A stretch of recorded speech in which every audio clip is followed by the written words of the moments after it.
የራስ ጠላት ራስህ ነህ።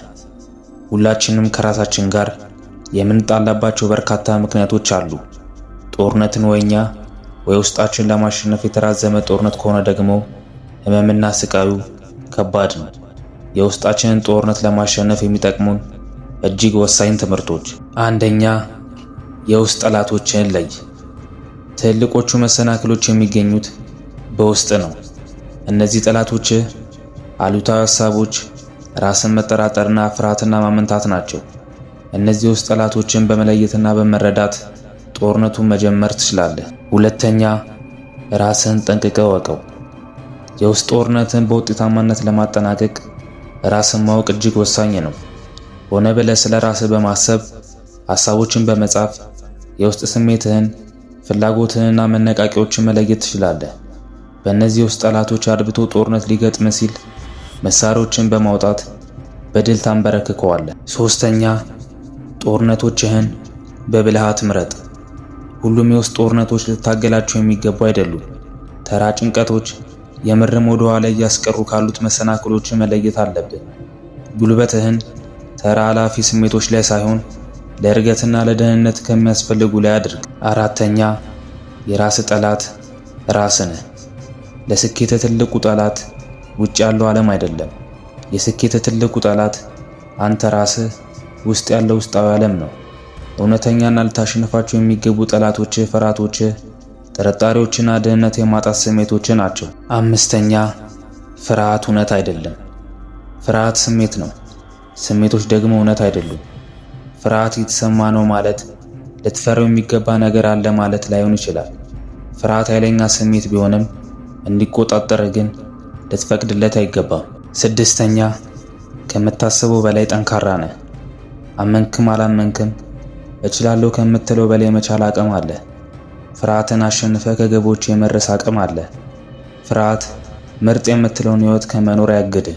ሰባተኛ፣ ስላለህ ነገር አመስግን። የሌለ ነገር ላይ ማተኮር ቀላል ነው። ነገር ግን ስላለን ነገር ማመስገን ደግሞ እጅግ መልካምና ብቃትን የሚጠይቅ ነገር ነው። ምስጋና ህይወት ውስጥ ያሉ ጥሩ ነገሮችን እንድታደንቅና አዎንታዊ እንድትሆን ይረዳሃል። አመስግን፣ የሌለን ታገኛለህና። ስምንተኛ፣ ውስጥ ያለውን ታላቅነት አውጣ። ከአምስት አውደላዮች ጋር ስትውል ስድስተኛው አውደላይ አንተ ትሆናለህ። ከአምስት ታላላቅ ሰዎች ጋር ስትውል ስድስተኛው ታላቅ ሰው አንተ ትሆናለህ። እርገትና ታላቅነት ያለው ከሰፈር፣ ከአካባቢ፣ ከምቾት ዞን ሁሉ ካለበት አስተሳሰብ ውጪ ነው። ውጣ ከሰፈር፣ ውጣ ከአካባቢ፣ ውጣ ከምቾት እና ታላቅ ሰው ትሆናለህ። ዘጠነኛ፣ ከፍርሃት ቆፈን ውጣ። ብዙዎች ፍርሃቶች ናቸው ታናሽ አድርጎ ያስቀመጡ። የድህነት ፍርሃት፣ የቦርቅስ ፍርሃት፣ መሳቂያ በሆነስ ፍርሃት፣ ብከስርስ ፍርሃት። ፍርሃት የለውጥ፣ የእድገት፣ የታላቅነት ጸር ነው። ከፍርሃት ቆፈን ካልተላቀቅ በሕይወት ታላቅነት መገለጥ አይችልም። አስረኛ፣ ሁሌም መንገድ ፈላጊ ሁን። ለታላቅነት ሁሌም መንገድ አለ። ሰበብ ፈላጊ ከሆንክ አንበሳ በየመንገዱ አለ ብለህ ትቀመጣለህ። መንገድ ፈላጊ ሆንክ ደግሞ አንበሳው ያልተጠቀመበትን መንገድ ትፈልጋለህ ወይም ደግሞ መንገድ ትሰራለህ። ታላቅ ሰዎች ታላቅ የሆኑበት መንገድ ፈላጊ ወይም ፈጣሪ ስለሆኑ ነው። አንተ እንደ ታላቅ ሰዎቹ መንገድ እፈልጋለሁ ወይም ፈጥራለሁ ማለት አለብህ። 11ኛ፣ ደፋርና ፈጣሪ ሁን። ስቲቭ ጆብስ እንዳለው እያንዳንዱ በዙሪያ ያለ ነገር ሁሉ የተፈጠረው ካንተ የተሻለ በደፈሩ እንጂ ካንተ የተሻለ አዋቂ በሆኑ ሰዎች አይደለም። አንተም የራስን ነገር መፍጠርና መገንባት ትችላለህ።